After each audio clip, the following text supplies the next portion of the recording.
Simak bersama arahan bimbingan dari guru kita bersama, pandangan hukum syariah tentang perihal leasing, rentenir, angsuran kredit dan praktek umrah cicilan.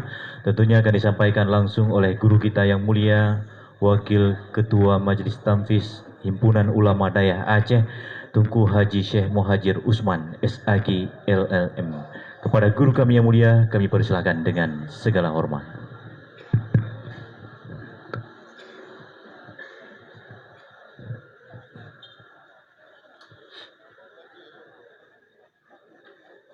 Assalamualaikum warahmatullahi wabarakatuh.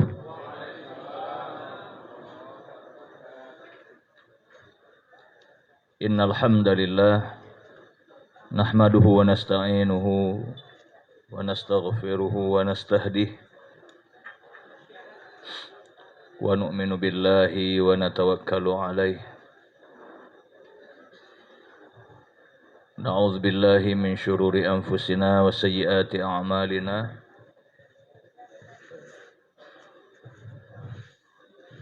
Asyhadu an la ilaha illallah wahdahu la syarika lah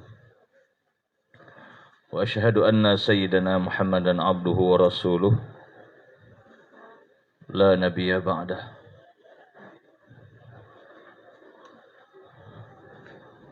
Allahumma salli wa sallim wa barik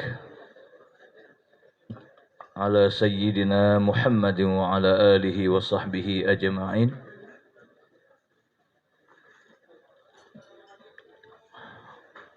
Amma ba'du, yang terhormat kakanda muslim yang senantiasa concern dengan perkembangan baik perekonomian maupun pendidikan di Aceh. Ya.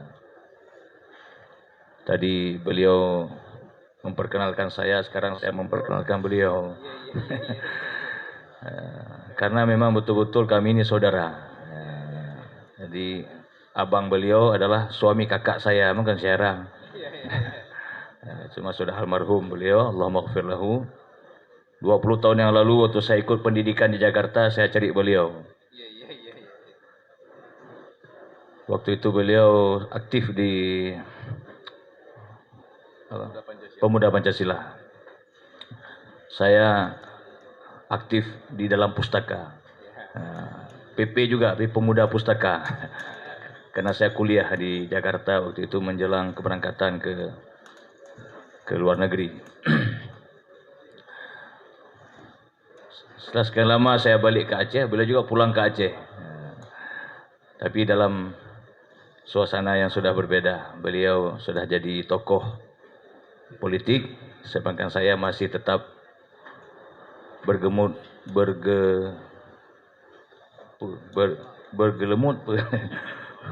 bergumul dengan buku-buku dan kitab, artinya masih di kampus dan di dayah. Jadi saya masih stagnan, Bang Muslim terus melejit. Dengan mau jadi gubernur ya. Ya. Masya Allah kana wa ma lam yasha' lam yakun. Semua yang Allah kehendaki pasti terjadi. Yang tidak ada kehendak Allah jangan bermimpi. Ya untuk kita semua, ini bukan muslim aja nih. Tapi insya Allah kita doakan yang terbaik untuk Aceh di masa akan datang. Siapapun yang akan menjadi pemimpin Aceh ke depan. Karena memang sudah ini memang hari-hari politik ini, bukan lagi tahun politik. Ya, di mana-mana baliho sudah mulai menampakkan putra-putranya. Ya. Kemudian partai-partai sudah mulai, ya, caleg-caleg sudah mulai bergerilya. Ya, semuanya kita doakan yang terbaik. Ya, untuk Aceh dan Islam di masa yang akan datang di negeri yang kita cintai ini. Kemudian juga yang saya hormati, ini yang mohon maaf Pak karena saya kurang pergaulan jadi nama nggak saya hafal nih. bos-bos semua. Yang saya kenal nih guru saya nih Walid Landing.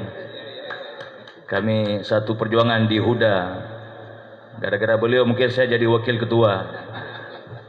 Tapi saya mungkin sedikit risih kalau dituduh. Memang betul di struktur saya wakil ketua. Ketua umumnya Tusuk, Ayah Suk, guru kita, Jenip. Ya, saya wakil ketua entah keberapa. Pokoknya ada beberapa orang wakil ketua. Saya salah satunya. Mungkin Walid Landing jadi tim saya waktu itu. Subhanallah. Jadi tentu ya, kita harapkan juga support daripada beliau, doa beliau dan juga guru-guru kita lainnya, para alim ulama, wabil khusus ulama-ulama dayah yang menjadi soko guru kehidupan beragama di Aceh. Ulama dayah lah yang menyelamatkan ahlus sunnah wal jamaah di Aceh. Dari dulu sampai sekarang dan sampai di masa yang akan datang. Selama dayah masih berdiri, selama ulama-ulamanya masih dihormati oleh rakyat Aceh.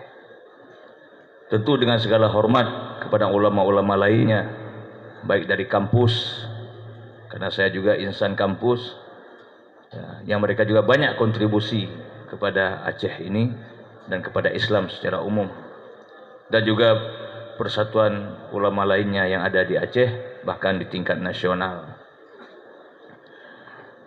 Kemudian mohon maaf nih Pak, yang lain-lainnya aja Pak saya bilang, dan lain-lain yang saya hormati, yang telah dihormati oleh pendahulu saya sebelumnya. Tadi satu-satu disebut banyak sekali. Ya, semoga kita semua hamba Allah yang al-muhtaram wal mukarram, ya, yang dihormati dan dimuliakan oleh Allah. Dan dulu kata guru saya, semua jangankan ulama, manusia biasa pun itu dimuliakan oleh Allah. Mana dalilnya? Dalilnya ayat Al-Quran. Walaqad karramna bani Adam. Dan sungguh Allah telah karramna, telah memuliakan anak Adam. Jadi anak Adam siapa kita semua nih? Karramna, telah dikeramatkan oleh Allah. Allah pekeramat yang menduma. Jadi kalau anak Adam aja sudah dikeramatkan, apalagi orang beriman. Dan kita semua ini ada dalam kemuliaan yang Allah berikan itu selama kita menjaga syariat agama Allah. Barangkali untuk ini kita duduk di sini, dan saya jauh-jauh datang kemari diundang, walaupun dengan tidak saya sangka-sangka saya dijadikan sebagai narasumber utama pada malam ini. Ini kan bagaikan menjual minyak di depan galon. Saya ini pedagang eceran, ini semuanya bos-bos SPBU semua. Di Mekah ini ke galon, yang ke malamnya ulun tuan. Artinya saya berbicara masalah sesuatu yang di tengah-tengah saya atau di tengah saya semua orang-orang yang ya lebih segala-galanya daripada saya di bidang ini. Jadi pada malam ini saya tidak lagi membahas tentang regulasi-regulasi yang telah disampaikan tadi. Dan tentunya kita sudah maklum semua. Cuma kita langsung saja kepada bab fikihnya lah. Secara fikih itu gimana pandangan Islam menurut fikih kita, fikih mazhab Syafi'i yang menjadi landasan ya syariat Islam di Aceh secara khusus, dan juga mazhab-mazhab lainnya ya secara umum, bagaimana sebenarnya. Tadi disebut ada beberapa topik tadi menarik. Ada disebut tadi rentenir, leasing apa ya? Leasing, rentenir, kredit ya, kredit, sampai yang terakhir tadi umrah cicil. Jadi saya waktu membaca ini judul ini waktu ditawarkan ke saya heran, ini satu malam habis nggak empat-empat nih kita bahas. Mungkin satu judul aja satu malam nggak habis barangkali begitu. Ya, tapi yang namanya anak muda milenial ada hanabe hubeabe ya. Hai abe tak apa abe. Artinya semangatnya itu ayo kita lihat. Jadi secara global bisa kita lihat secara umum. Baik. Saya lihat ini perkara 4 masalahnya apa sebenarnya ini. Yang jadi poin persoalannya apa? 4 masalah ini. Ya. Mambaknya itu, mansya'nya itu apa? Apa istilahnya itu? Epicentrum. Itu maksudnya. Epicentrumnya apa itu? Saya renung-renung tadi waktu ini bapak-bapak ini bicara, apa masalah? Akhirnya datang ilham kepada saya, barusan aja nih, kan dari rumah. Ya. Rupanya persoalan ini semua terjadi karena kita suka berhutang. Yang padahal dalam agama disuruh kita jangan suka berhutang. Ya, Mbak. Ya. Tanya galak mutang. Sedangkan dalam agama geyu katanya bek mutang, sedikit banyak sedapat mungkin jangan berhutang. Kabeh yang kena masalah. Kaji tak bawa jumpa masalah. Dia semakin bergairah kita ini berhutang, maka bukan hanya 4, ini tambah 40 lagi nanti akan ada anak cucunya lagi. Bukan hanya 4 ini akan ada, semakin bergairah berhutang. Tapi semakin kita berhenti untuk berhutang, maka dari 4 mungkin tiba-tiba jadi 1, bahkan jadi hilang sama sekali.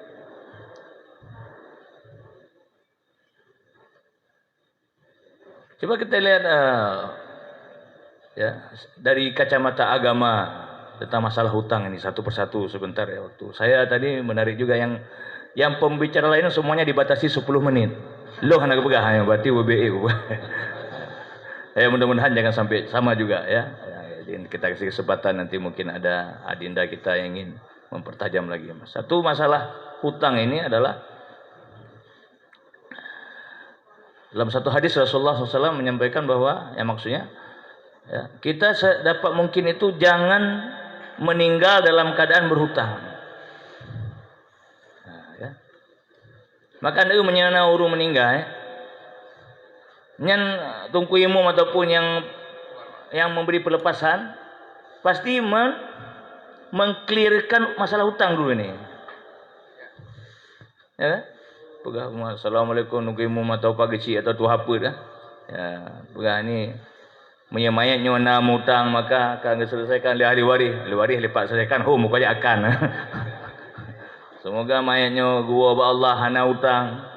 Le sobai kagak hana ya tungku imum. Dikelirkan dulu. Bahkan pada masa Nabi dulu ada seorang meninggal, ditanya oleh Rasulullah, ini ada hutang enggak mayatnya? Kata sahabat, ada ya Rasulullah.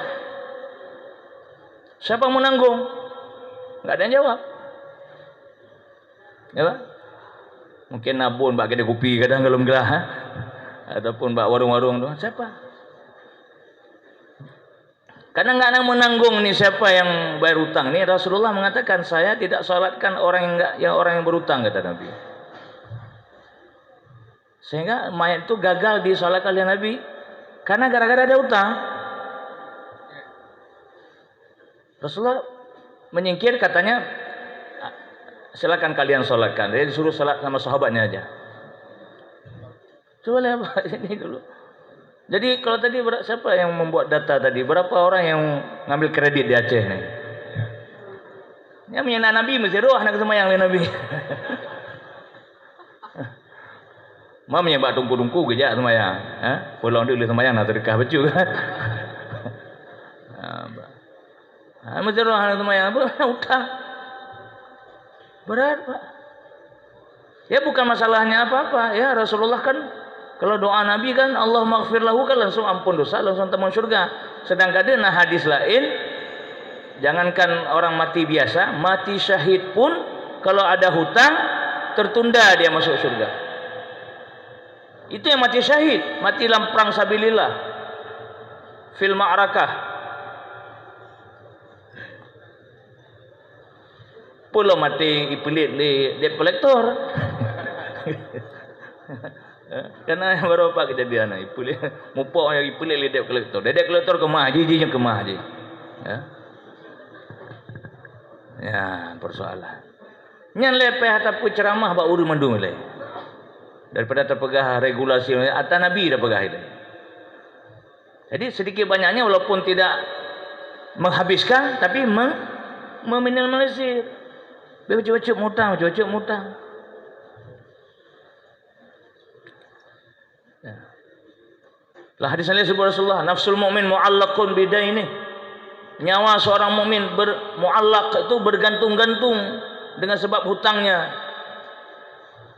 Apa maksud hadis itu?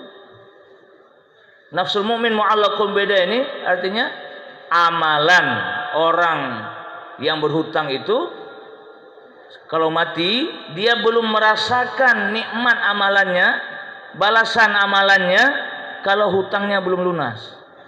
Yang mana mu'allaqun, kenyawang menggantung-gantung antara langit dengan bumi tak kala engkau menggantung. Bukan. Itu bahasa kiasan, bahasa majaz. Artinya nafsul mukmin mu'allaqun bidaini, nyawang orang mukmin menggantung-gantung karena hutangnya, artinya amalannya belum dia rasakan manisnya amalan dia, pahala salatnya, pahala zakatnya, pahala hajinya kalau hutangnya belum bebas. Kalau kita pikir apa persoalan? Beramal untuk Allah, mau hutang BSI mamaji. Mampu masalah yang penting. Kan mampu yang penting. Tapi pupu karena hutang. Kecuali BSI memaafkan ya Allah. Dikeluarkan surat apa namanya? Surat maaf, ada surat maaf.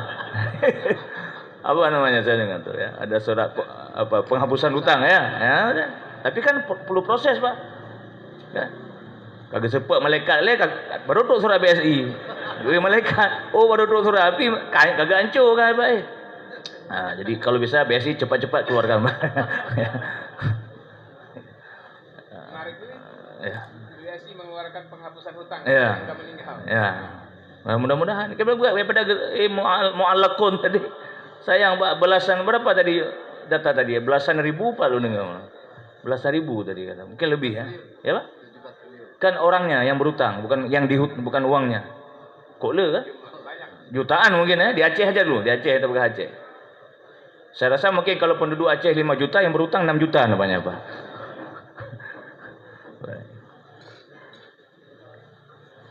Kemudian disebutkan dalam satu riwayat lain disebut kalau ada seorang berhutang nanti berjumpa dengan Allah ataupun di hadapan Allah atau di mahkamah Allah, dia tidak berniat untuk membayar hutang, tidak ada niat bayar hutang, dia mati dengan tidak ada niat membayar hutang, maka dia nanti berjumpa dengan Allah dianggap sebagai pancuri tujuh, maling. Walaupun dia enggak mencuri, tapi dia enggak berhutang, berlari-lari makan dalam sebuah hadis Rasulullah, matlul ghani zulmun. Menunda-nunda bayar hutang adalah zalim. Zalim itu dosa besar. Artinya bagi orang yang sudah mampu. Kita suka ini sudah mampu bayar hutang, bukan kita bayar hutang, tapi kita tunda-tunda. Kita beli mobil dulu, kita beli properti dulu, dah belum rokok le, hutang ada bayar le, ada putar gede. Yang zulmun, setiap hari dia ditulis sebagai maksiat. Setahun dia nunda bayar hutang, sedangkan dia sudah mampu. Setahun itu, setiap harinya itu adalah dia asi, bermaksiat kepada Allah. Jadi jangan main masalah hutang. Tak perlu kita maksiat, walaupun tak sembahyang tak meratib di serbaga dalam masjid, tetap maksiat hari itu. Kenapa? Karena dia ada uang, dia enggak bayar hutang. Untuk lain bisa. Jadi jangan yang mampu bayar hutang, segerakan bayar hutang. Kecuali enggak mampu, Allah sudah berikan solusi. Wa in kana dzu usratin fanidhiratun ila maisarah wa an tasaddaqu khairul lakum. Kalau dia tidak mampu bayar hutang karena urung susah, fanadhiratun ila maisarah, maka kita yang berpiutang, artinya yang pemilik hutang, wajib memberikan tunda, nadhirah, penundaan. Yang kan BSI dengar je yang penunda. Urung gasin-gasin. Hai bayi memang betul-betul miskin, zu usrah kata Allah. Memang betul-betul. Dia berhutang pun karena memang faktor ekonomi yang sangat menjerit. Fanadhiratun ila maisarah, kata Allah. Wajib diberikan tempo ila maisarah, sampai maisarah. Maisarah lagi naurina kan? Ibu maisarah ni guru elu nyama ibu maisarah, guru MSN. Artinya sampai dia mampu. Beri tunda. Wa anta saddaqu khairul lakum. Bahkan kata Allah, kalau mau bersedekah itu lebih bagus. Dia orang-orang yang berutang, yang miskin-miskin memang enggak sanggup bayar, memang anta saddaqu itu tadi surat maaf dikeluarkan. Ini kalau dilakukan BSI di Aceh nyancap balung. Tapi disortir betul-betul. Betul-betul, biar kasih-kasih ndra bab bayi hutang katanya. Bab pula juga garang kan, betul-betul disortir. Anak yatim kadang di rumah entah 17 orang di rumah. 17 orang dah, 7 roh. Kalau anaknya anak kumun macam tu, orang kan miskin Bang Lim. Apa lagi kita cari keuntungan dari mereka? Udah pemutihan aja. Bisa ya, Pak? Kalau saya bilang bisa. Kosong. Oh bagusnya. Kita minta izin sama yang kampung. Ya, apa boleh buat? Enggak, ini solusi saya bilang bukan apa-apa. Untuk mengamalkan ayat tadi kan. Jangan sampai urungasinya yang miskin makin miskin ke romai-ramai aja mun. Yang kaya tambah kaya. Itu persoalannya. Karena kan orang berutang ini kan enggak selamanya karena faktor apa?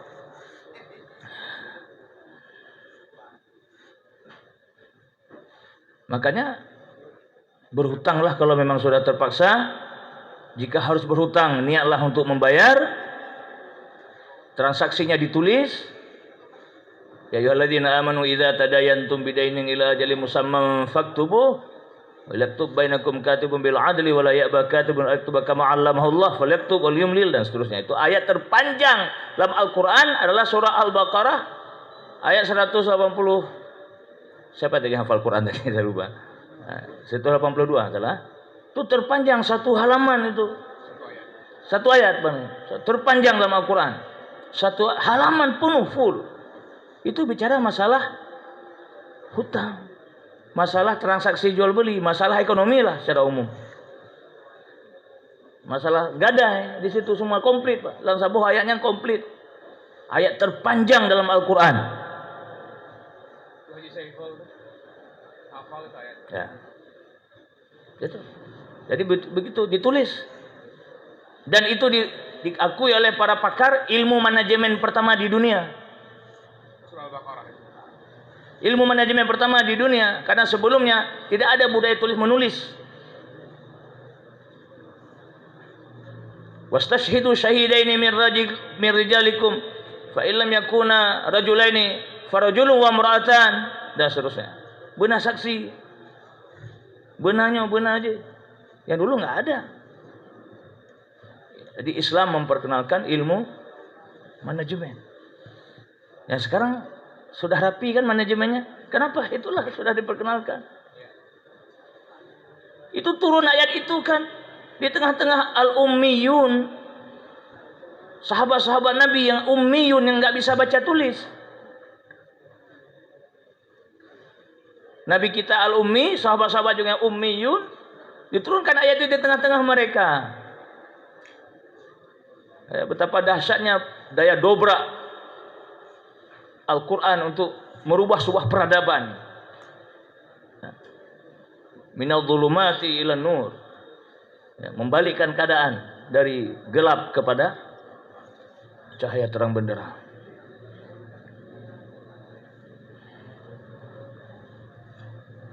Segera lunasi hutang kalau berhutang, dan barangkali yang terakhir, kalaupun harus berhutang, jangan bersentuhan dengan riba. Nah, itu yang terakhir. Terus Bang. Wa halallahu al-bai'a wa harramar riba. Jual beli silakan. Tadi ada yang tanya masalah kredit. Kredit itu jual beli, tapi cicilan gitu kan. Ya. Ya, selama tidak ada riba, boleh. Pembiayaan kredit, ya, makanya ada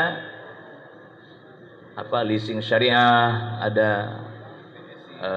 bank syariah, ada lembaga keuangan syariah, dan syariah, letak syariah, madu menjenuhkan syariah, rubah hotel syariah. Yang tajam Medan nah hotel syariah. Itu halal katanya. Enggak tahu lah. Saya tidur, saya masuk, ini ada apa sebenarnya dalamnya? Apa ada pengajian tiap malam?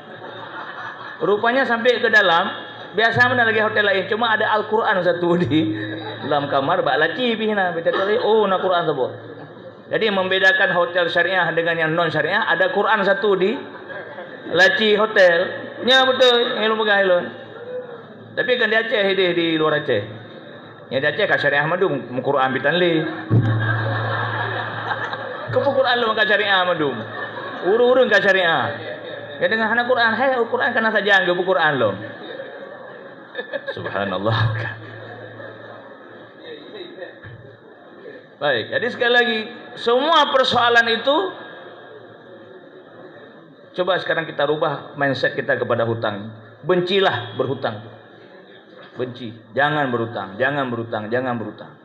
Kalau berhutang dengan syarat-syarat tadi yang cukup mendesak.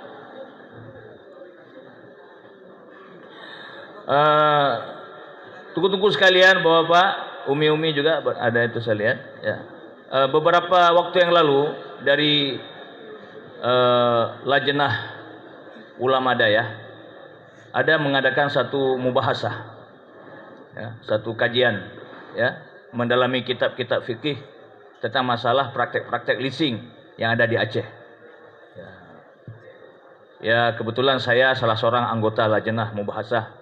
Mungkin Walid tahu itu, tapi saya anggota bukan apa. Yang menjadi ketuanya ada guru kita yang lain, bahkan pembinanya Ayah Cotrung, Ayah Sub, dan ulama-ulama kita lainnya. Saya salah seorang anggotanya. Dalam pembahasan tersebut, setelah kita meneliti secara mendalam, secara mendetil, ya, semua persoalan keuangan yang ada sekarang ini, apapun namanya, leasing kah, rentenir kah, kredit kah, apalah namanya, ya. Jika gini, semua persoalan pinjaman yang ada saat ini yang berlaku dengan nama yang bervariasi tadi, ya, akan tidak ada masalah lagi dengan syariah, artinya dengan fikih Islam, jika terhindar dari 6 persoalan. Jadi ada 6 batu sandungan yang ada sampai saat ini. Ini temuan kami dari tim mubahasah, ya. Dan ya kita sampaikan. Jadi ini malam ini saya sampaikan aja. Masalah yang merubahnya ya bukan kami yang buat regulasi. Kalau di tingkat nasional lah, inilah nih pakarnya nih. Kalau tingkat DPRA tadi ada yang dari DPRA buat kanun lah atau gimana, atau dirubah, direvisi kanunnya. Ya. Kalau bapak kita ini kan mereka kan eksekutor aja di lapangan, kan bukan pengambil kebijakan, hanya menjalankan yang sudah tertulis. Tapi yang regulator ini kan mereka lah yang kita harapkan, ya, concern dengan hal ini. Ya, karena waktu kita percepat saja. Ya. Yang pertama, ini karena ini agak sedikit textbook, persoalan pertama, ya, yang harus dihindari biar halal semuanya, ya. Yang pertama, ya, persoalannya adalah belum ada kepemilikan barang bagi perusahaan pembiayaan sebelum dia melakukan penjualan kepada nasabah. Jadi lessor Pak, yang memberi, lessor itu yang menjalankan leasing itu, dia tidak memiliki barang itu. Bagaimana dia jual ke orang dengan kredit? Umpamanya saya mau kredit HP nih, leasing itu dia nggak memiliki HP ini masih milik toko. Saya mau leasing mobil nih, saya mau leasing Honda, saya mau leasing apa sajalah, saya mau leasing, ya. Dia harus miliki dulu. Jadi milik dia, baru dia kreditkan kepada nasabah. Dijual kepada nasabah dengan perjanjian harga sekian, bayar dalam jangka waktu sekian lama. Selesai masalah. Boleh. Ini yang tidak dilakukan oleh lembaga leasing. Ini temuan, Pak. Temuan ulama, misalnya temuan guru-guru kita lah. Ya, persoalan itu di mana-mana hari ini. Sekarang ayo kita kejar ke lembaga leasingnya itu, ada nggak kalian sudah menjadi milik barang tersebut? Kalau belum, bagaimana dia menjual barang orang? Istilahnya, umpamanya maaf, mana punya Bang Lim? Umpamanya Polpen nih, ini punya Bang Lim. Ini masih milik beliau. Tiba-tiba datang saya nggak beli ini barang dari beliau, langsung saya kreditkan ke pihak ke nasabah. Saya ini bertindak atas apa barang ini? Bukan barang saya. Atau gimana lu ya pulau barang gop? Saya beli dulu dari Bang Lim. Saya beli dulu, udah jadi milik saya Polpen ini, baru suka-suka saya. Itu poin pertama. Ya. Kemudian poin yang kedua, karena ini penting, memang harus kita textbookkan pembahasannya biar ya terserah nanti udah kita gulirkan begini dalam forum begini, ya mudah-mudahan ada satu regulasi perubahan nantinya. Ya. Yang kedua jadi masalah dalam pinjam meminjam saat ini adalah adanya sanksi finansial. Kalau telat bayar ada denda. Padahal kalau kita buka kitab fikih, bahkan semua mazhab bukannya Syafi'i, 4 mazhab Ahlussunnah wal Jamaah, Hanafi, Maliki, Syafi'i, Hambali menyatakan ini Bang Muslim tadi bilang-bilang saya kritis. Bukan kritis Bang Muslim, saya lagi naruh Anda buka. Bukan kritis, lagi mutuli. Kita kalau ilmu ini nggak bisa kita neko-neko, nggak bisa kita nego-nego. Orang politik bisa nego-nego. Ya kamu nego kan hendak nego, takut urus akhirat tengah geputar oleh malaikat utak ada. Ya. Enggak berani kita nego-nego. Hukum memang karena ini hukum agama kan. Apa adanya tak bergah anda. Enggak boleh. Oh sekarang udah berlaku gitu ya sudah, enggak tahu. Terserah aja. Maaf nih umpamanya bayar listrik telat bayar kena denda. Itu secara mazahib enggak boleh, haram itu. Orang PDAM ini PAM, memang maaf kalau dari sini ini saya enggak mengapa ini saya bilang saya memang apa boleh buat. Kalau bisa dirubahlah. Bukan bisa dirubah gimana lah caranya. Ya, laki mah ba urang nucok dendanya. Nyopak laki mah katelak rana paduro na denda. Tapi nepu izin. Geureukeun. Puhan boleh mah daripada ikoh listrik. Hai lain pun dah begah mah mihan atau laki izin mana je tacok atau gop. Enggak ada hak kita ni mengambil denda pada kaum muslimin. Karena denda bahasanya kan. Ini termasuk juga nih, mohon maaf nih tadi Pak Geci ya, mungkin di kampung-kampung ada resam kampung yang melanggar syariat. Salah satunya apa resam kampung? Menyena ada orang buat kesalahan mesum atau apa di kampung, dendanya potong kambing, dendangnya potong lembu, pajuh rame-rame sama kampung, mandum pajuh harum. Tunggu imam pajuh harum malamnya. Kemah. Ya dia denda urang dengan si kambing. Itu persoalan. Denda badan boleh, kurung dia sebulan, boleh. Karena ta'zir itu menurut inisiatif hakim. Cambuk boleh. You gotong royong di kampung mau sibulun, pegelih menasah, pegelih masjid. Boleh. Tapi denda uang 5 juta nih. Kalau dapat main cewek 10 juta. Kalau dapatnya itu semuanya adalah haram. Jadi menyelesaikan masalah dengan masalah. Kalau jargon pajak gada itu kan menyelesaikan masalah, tambah masalahnya dengan masalah. Itu nggak boleh. Secara fikih nggak boleh. Oh main di Aceh resam, itu resam kalau ada itu salah itu. Apa boleh buat? Maka Imam Syafi'i kan dibagi adat kan dua, uruf itu terbagi dua. Ada uruf saleh, ada uruf fasid.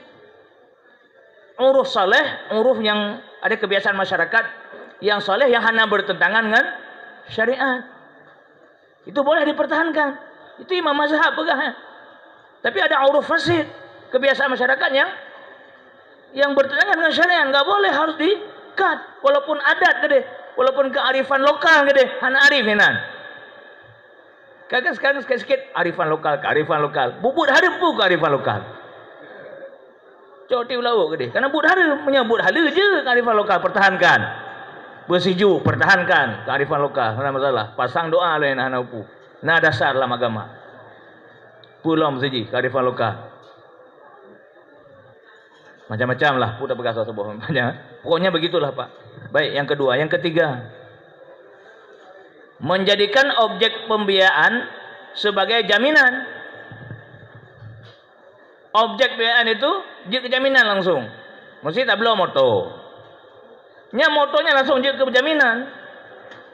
Saya ingat tu waktu hanggelah kredit, cok moto sita ditarik leasing. Disita. Yang disita itu punya siapa? Punya orang kan, dia sudah beli, cuma dia berhutang. Apa hak lembaga keuangan menarik barang orang?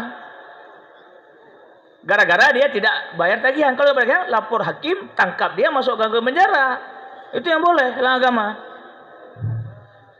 Membayar denda tidak boleh, menarik barang nggak boleh karena ini milik orang. Kan udah dia beli, udah hijab kamu udah beli kan? Cuma bayarnya belum lunas. Istilahnya ijarah muntaha bitamlik. Dia pakai dulu sewa seperti orang sewa, nanti ujung-ujungnya bitamlik. Ada kepemilikan. Kan begitu secara itu. Ada prosesnya itu. Ini persoalan. Secara fikih ini saya katakan. Ini menyalahi yang selama ini. Tarik-tarik hand Honda ini tarik ya. Tarik kayak ke kantor leasing kapuno Honda. Honda tak kadang-kadang kena pot hanali. Mesin kan ali, kadang baterai kan ditarik sana. Karena memang bersalah dia nih. Bersalah dia. Karena dia tidak melunasi hutang. Tapi menarik barang, karena itu dianggap sebagai tadi jaminan, secara fikih itu belum legal. Carilah solusi lain. Cari solusi lain. Gimana cara? Ya. Inilah bapak-bapak yang duhinan lah. Pikir, ya kan? Kalau saya jadi anggota dewan ya saya yang berpikir, ya. Ini kan sudah digaji ini semua untuk duduk dewan untuk pegat regulasi kan? Berpikir mana? Ya, perubahan. Ya kan? Karena mungkin tumpu pegah-pegah mentah orang wewenang saya apa? Kalau saya jadi legislator ya oke. Di sana pun duduk enak mentang ku gelawang bete no anan berkata pu. Tapi sekarang apa? Ya cuma ada kita menyampaikan saja karena etno wewenang. Ya. Enggak bisa kita bertindak di negara hukum di luar koridor hukum, menyalah. Baik. Kemudian yang keempat, persoalannya adalah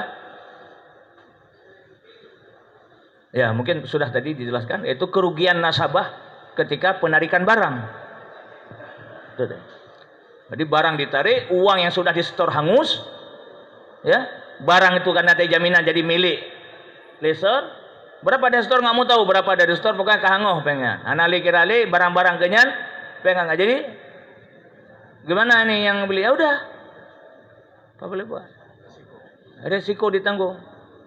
Tapi resikonya itu memang kalau kita pikir secara perasaan kapah lengan berdabi utang, tapi secara agama rupanya itu menyalah cara begitu.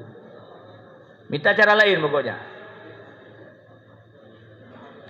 Malam ini kita gelendingkan dulu begini pemikiran. Nanti besok lusa kan dipikirkan ada orang-orang yang ahli untuk mencari solusi.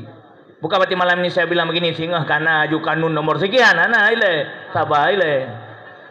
Ya? Kadang preh le tu pemilunya le tak usah menang, partai tah menang kanya walid.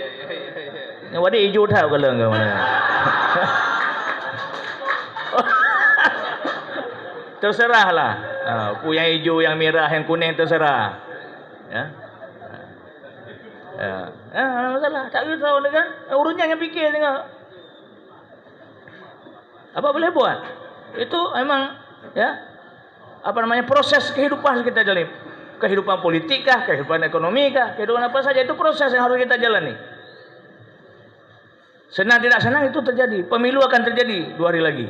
Senang nggak senang? Kecuali kiamat dunia. Adapun turun Imam Mahdi-nya baru hendak jadi pemilu. Ya, ini saya tadi duduk-duduk lihat. Ini apa namanya, RTA ya, Rabitah Taliban ya, Aceh. Ada yang bilang sama saya, baca sebuah artikel itu katanya nanti tentara Imam Mahdi orang Taliban katanya. Cuma saya pikir apakah Taliban Afghanistan atau Taliban Aceh? Ini yang jadi masalah. Tapi mi Taliban Aceh menjadikan lagi Taliban Afghanistan sah hanacan je tentara Imam Mahdi kita. Ya, ada analisa ulama saya baca di artikel kan, kadang melihat bagaimana perjuangan Taliban itu luar biasa. Dilihat hadis-hadis Nabi, itu yang akan menjadi pengikut Imam Mahdi yang akan memperjuangkan agama Allah ke depan adalah Taliban Afghanistan. Katanya, ya mau percaya nggak percaya terserah lah. Pokoknya itu analisa orang kan. Nah, mungkin kita bisa analisa lagi, kita bilang bukan Taliban Afghanistan, tapi RTA Taliban Aceh. Kan bisa saja Pak. Maka sekarang RTA bangkit anak muda, ya santri-santri ini semua. Barangkali untuk wilayah Pasifik ini nanti Taliban Aceh nanti di belakang Imam Mahdi. Ya, emang Nabi mengatakan akan datang Imam Mahdi, mau apa? Emangnya kita nggak bisa menolak, ya apa namanya, ya ketentuan Allah, ketentuan apa penetapan Rasulullah.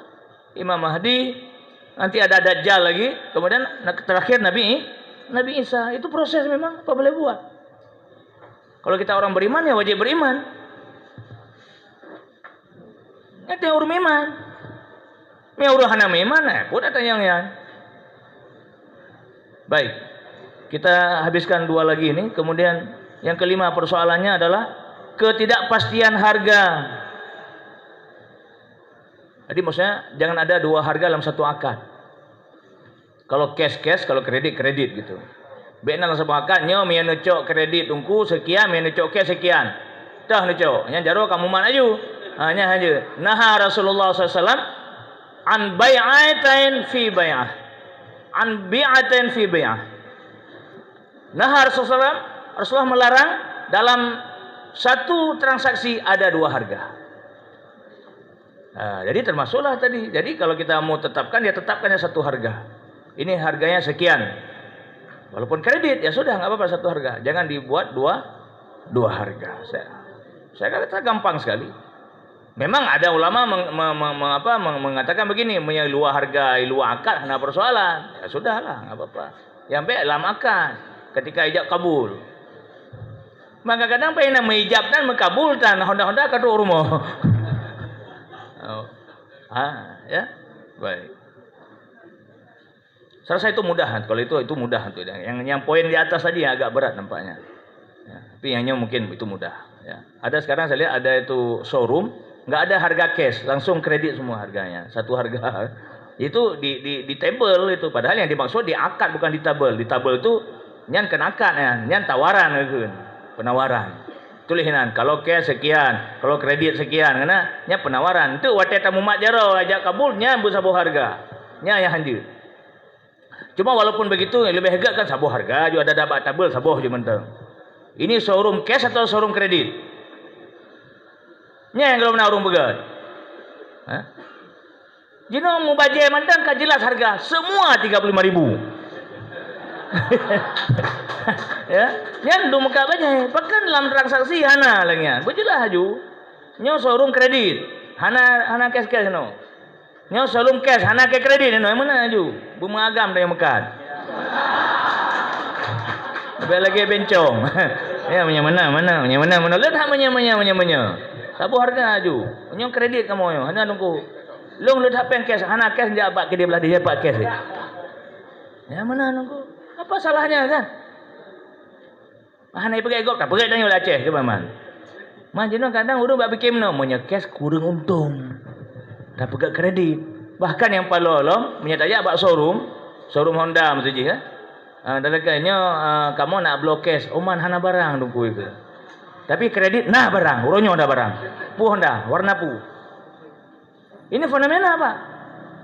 Mungkin hana di Aceh Utara hilang sah kana. Ya, urung begah balon.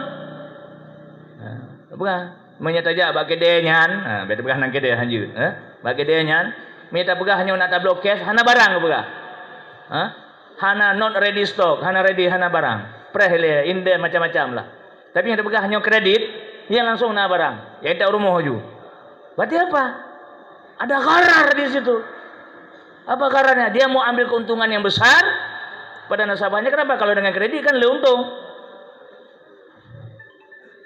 Artinya apa? Itu tadi memaksa orang untuk berhutang. Kalau kita cash kan nggak ada hutang. Dia tak perlu cash. Kenapa dipaksa orang hutang atau dibuat sistem berhutang? Sistem hutang itu bukan sistem yang diridhai sebenarnya. Itu sistem terpaksa. Ini baca-baca kredit, baca-baca kredit, baca-baca kredit. Nah, inilah persoalan yang terjadi karena kita sudah tidak di atas on the track, di atas rel yang benar sesuai dengan syariat. Padahal dalam syariat hutang itu adalah last resort, istilahnya pertahanan terakhir, pilihan terakhir. Ini akan first choice, pilihan pertama. Nah, kita masalahnya mindset katalah. Ini dia masa banyak berkata negeri syariat, syariat pun syariat barangkali yang betul. Baca-baca hutang, hindari hutang. Hutang bukan nggak boleh, ada saatnya berhutang. Apa boleh buat? Ini harus kita sampaikan dan kepada pejabat-pejabat kita, bos-bos kita, pemimpin-pemimpin kita, jangan ajarkan rakyatnya untuk berhutang. Ini negara aja sudah 7.000 triliun hutang nih, Mang Lim. 8.000. Astagfirullah, kamu tak maklum cerita itu malamnya. Saya melebah periode sang lelom nah. Kalau 8.000 kau hutang. Triliun, Pak. Bukan 8.000 rupiah, triliun. Subhanallah. Sudah diajarkan enggak benar. Pemimpinnya sudah mengajarkan rakyatnya dia berhutang semualah. Aku udah lah hutang, ya. Abadan abadi selama-lamanya lah hutang milik yang model. Jadi gimana mau mengharapkan rahman Allah, turun rahman Allah, turun ampunan Allah. Law anna ahlal qura amanu wattaqaw la fatahna alaihim barakat minas sama'i wal ard. Gebutan berkat dari langit, gebutan berkat, debit berkat dari bumi. Law anna ahlal qura amanu wattaqaw. Dengan syarat-syaratnya. Minta mengutang dengan berbunga, berarti tidak amanu, tidak wattaqaw. Kenapa? Mengambil hutang bunga itu haram. Menurut Islam. Sekarang mohon maaf, yang 8.000 itu belum bunga kan? Nah, belum ada. Jadi gimana negeri ini? Ini saya bicara perspektif nasional. Dia kuci baca-baca walaupun enggak anggota dewan, ya. Ya. Secara profesional, kenapa negara kita nggak maju-maju? Karena kita berhutang dengan hutang bunga yang tidak diridhai oleh Allah dan Rasulnya. Termasuk Aceh. Apa boleh buat di bawah NKRI? Satu paket semualah. Apa boleh buat? Mohon maaf Pak, ini kita sampaikan perspektif ya. Ya, bukan untuk caci maki, bukan yang lagi heboh sekarang bajingan tolol, bukan. Ya. Ini kritikan untuk masukan yang konstruktif. Coba jangan berutang Pak, yang sudah ada bayar terus pelan-pelan, ukur baik mutang li. Kalaupun berutang jangan yang berbunga. Kenapa? Hutang berbunga itu tidak berkah. Menyatakan tak mekat, tak mutang bunga, hana berkat mekatnya. Menyenanggro mutang bunga, memang hana berkat nanggronya. Tolong Bang Lim sampaikan nih ke waktu sidang DPR RI nanti. Kami nonton di TV-nya Bang Lim nak kepegah dalam pegah mohana. Ya? Kalau nggak bilang dia saya tagih Bang Lim lagi ini. Ya. Jangan berutang sama Jepang, sama Cina, sama IMF, sama lembaga keuangan internasional yang mereka adalah rentenir lintah darat internasional itu. Hindari sedapat mungkin. Negara kita negara kaya. Pemimpin kita paling kurang ini untuk semangat pemimpin yang ke depan. Yang nyo dapat habis yo cutu pada ulun tu. Nyauke dah pegang. Ya siapa yang jadi pemimpin? Jelas harus ada perubahan. Yang kamu ho sangat boleh.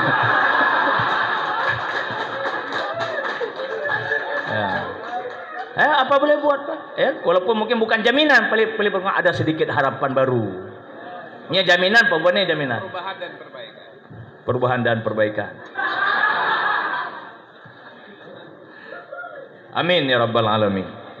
Ya. Tadi saya katakan Rasulullah, Masya Allah kana, wa malam yasha lam yakun. Kalau sudah dalam ilmu Allah pasti ada itu. Menyahana hana pun melempau. Barang apa tak kampanye, tak kuku, tak surat, tak pu, hana je. Barang apa berah, barang apa je. Ya. Baik. Kemudian yang selanjutnya, adanya kewajiban penyertaan pembiayaan dengan asuransi yang tidak memenuhi standar syariah. Kan setiap ada kredit itu kan ada asuransi ya, asuransi disertai dengan asuransi macam-macam lah bukan. Nah, kadang-kadang asuransi itu tidak memenuhi standar syariah. Jadi sudah mutamah kela tu tubung mutamah lung ada payah. Ya kono Aceh. Yang nyo macam masalah, kamu nama apa tu asuransi, kamu gandeng asuransi, waktu tak periksa asuransinya hinampi, nah catatan-catatan yang harus disyariahkan. Jadi Islam tidak anti asuransi, Islam tidak anti kemajuan, Islam tidak anti dengan perkembangan zaman. Tapi Islam punya koridor, punya kaedah, punya ketetapan yang wajib untuk dipatuhi oleh umatnya biar untuk mendapatkan ridha Allah dan Rasulnya. Kalau tidak, ya seperti selama ini Pak, ekonomi kita susah, semuanya mutak uyak sebagainya. Barangkali berkat kaki cok oleh Allah. Berkat kaki cok, bahkan karena tanyakan lidah tu koridor. Kemudian yang terakhir, ya, yang menjadi persoalan dalam setiap pembiayaan itu adalah adanya transfer seluruh resiko terhadap yang terjadi pada objek pembiayaan kepada nasabah selaku penyewa. Resiko menyewa bank haitim resiko. Lagi mah hanya berpurah 6 duri. Ya. Setiap resiko nasabah dah. Jelak-jelak begini Pak, saya pernah jadi ketua DPS, Dewan Pengawas Syariah. Di salah satu bank syariah. Jangan saya sebut namanya. Saya diajak, kami dites oleh orang BI Jakarta dites. Saya jadi ketua DPS, ditanya oleh orang BI, apa misi-misi Bapak kalau Bapak jadi Ustaz dia gelong, apa Ustaz? Lu mau jauh je ke depan grupum. Tahu je. Langsung diteken. Sudah diangkat ketua DPS saya, Pak. Digaji enggak? Hah? Digaji. Tapi lebih banyak gaji Bang Muslim. Jalan 1 tahun.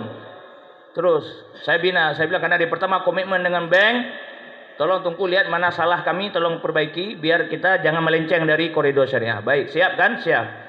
Dan saya kiban cerah menang bekah melang sediri hukum long bekah. Kalau saya ingin selamatkan diri sendiri keuangan, mungkin long iman dah hai peng ti bulan kai tamu lang rekening. Uang telah makan juga mangat yo. Tapi saya enggak mau itu. Komitmen kita okey komitmen. Rupanya bulan-bulan pertama masih mesra, lagi orang kawin je. Bulan keempat kelima kamu mulai renggang. Kamu mulai neko-neko lah. Oh, enggak bisa begini saya bilang. Sampai satu ultimatum, kalau ini enggak bisa dirubah, maka saya mundur dari bank ini saya bilang. Sebagai DPS, ketua DPS lah, Dewan Pengawas Syariah. Saya mundur. Mereka angkat tangan karena katanya yang pemegang saham orang Jakarta katanya. Jadi kami enggak bisa buat apa-apa tunggu. Oh, mana apakah Anda begah dari pon, apakah long lah begah. Udah saya mohon maaf, saya keluar enggak bisa. Mohon maaf. Saya haitin hati long, hantu aku hukuman. Ya. Kemudian nunggu gaji tak tambah long. Kan masalah gaji long hai long. Betul nunggunya kalau kadang-kadang malah ditawarkan tambah gaji. Fikir mungkin ya tambah gaji nunggunya sang keleng-keleng betul. Nomor PP macam tu bukan tambah PP kan. Anak PP tetap tegar. Kan masalah gaji. Kan masalah gaji. Ya, rezeki lain bila Allah kan masalahnya. Tolong komitmen kita apa yang pertama? Enggak bisa Pak karena pemegang saham yang terbesarnya ada di sono. Di Batavia sana. Di Jakarta ini. Ya, kami enggak bisa buat banyak itu. Ya Pak, apa boleh buat kan? Rupanya memandum yang raya tumpuk. Yang raya tumpuk, yang manyang tampuk. Ni kamu siapa tumpuk dengan tampuk, kabareh. Apa boleh buat Pak? Ya udah, mereka pun enggak bisa saya salahkan karena mereka memang bekerja atas under umbrella orang lain. Ya mereka tahan hati, saya enggak tahan hati, saya keluar. Dan saya akui ini memang PR yang berat. Tapi saya teringat guru saya mengatakan begini. Satu kaedah mungkin kita sudah hafal semua. Ini palingnya untuk tungku mendum kan? Ya, bahkan mungkin guru-guru saya semua. Mala yudraku kulluh, la yutraku kulluh. Sesuatu yang belum kita dapatkan semua, jangan kita buang semua. Hari ini sudah ada bank syariah. Mari kita pertahankan. Di mana kekurangan kita perbaiki. Bukan dengan saya bilang nih ada 7 kekurangan malam ini, ayo besok kita bakar semua BSI. Bukan. Bahkan ayo besok kita tingkatkan lagi BSI itu menjadi lebih baik. Saya termasuk orang yang berkomen keras di Facebook saya kemarin, waktu BSI 3 hari macet. Anggota DPR A mau rubah, masukkan lagi bank konvensional ke Aceh. Saya keras saya katakan, Belhe uro hana silmo kapaka pajo sibu ilmu buka. Itu saya yang tulis. Viral kata-kata saya itu kemana-mana, diteruskan. Apa boleh buat? Dan saya konsekuensi saya terima. Kenapa? Saya salah seorang penasehat Wali Nanggro, Tuhaput Wali Nanggro. Kalau saya berbicara seperti ini, saya punya landasan dan saya siap dengan resikonya. Mohon maaf, saya digagap ya, tapi kuring becut. Karena ditulis ini Wakil Ketua Huda. Satu lagi, anggota Majelis Tuhaput Wali Nanggro Aceh. Walaupun gaji sedikit nggak masalah. Bukan masalah gajinya. Saya harus kasih nasihat. Apa buat? Itu DPR A yang ngomong, ketua DPR atau siapa, saya nggak mau tahu saya. Saya kasih nasihat, jangan begitu. Pertahankan dulu. Boleh huro kang ada karena sistem tahap apa mamanya tadi hack sama orang. Kah pakat lom. Kau pegah, you pilih surga neraka ba urang. Ku pilih surga neraka. Anjir namun neraka namun surga. Cuma lang surganya nya kunci hana bereh lom. Kunci surganya hana bereh lom. Na tujuh buah kunci ngalom na apa oh. Nya tak perbaiki. Itu maksudnya jangan pakai surga-surga pitut. Mohon maaf Pak, ya nanti kita bilang ini bukan saya cari muka sama BSI, saya tak kenal siapapun nih. Cuma Pak Saiful cuma bilang pernah ikut kajian saya di Masjid Raya Langsa. Ditanya saya masih aktif nggak lagi, saya bilang. Saya sudah kembali ke kampung halaman saya di Sungai Pauh. Saya ngurus masjid kecil di kampung saya. Masjid Raya itu urusan orang raya-raya. Saya orang kecil, saya bilang. Ya beliau mungkin, saya tiap malam Sabtu saya buat kajian di Masjid Raya. Mungkin beliau ada ikut karena dengar. Mungkin ya Pak Saiful. Jadi beliau ngaku sendiri, saya nggak tahu. Saya mau bilang bahwa dalam hal seperti ini, ya kita ingin merubah satu keadaan yang lebih baik. Kadang-kadang ada hal yang pahit harus kita pertahankan. Banyak bahkan ada tungku dayah menyerang saya. Mengatakannya BSI kan bui cik kan lemah ya. Nah bagaimana nunggu? Ini punya tungku lengan haba ke begah. Jadi kan kiban nak terpegat nanggro. Ya mana? Oke, kita akui banyak kekurangan masih. Tapi bukan berarti kita harus ketika bercermin muka jelek, kaca dipecahkan, kaca dibelah. Buat dia tak mengkaca muka jelek, ayo kita tamong salon. Ya kan? Di permak becuknya baca kaca, oh maka ganteng bang Muslim ganteng selalu ya.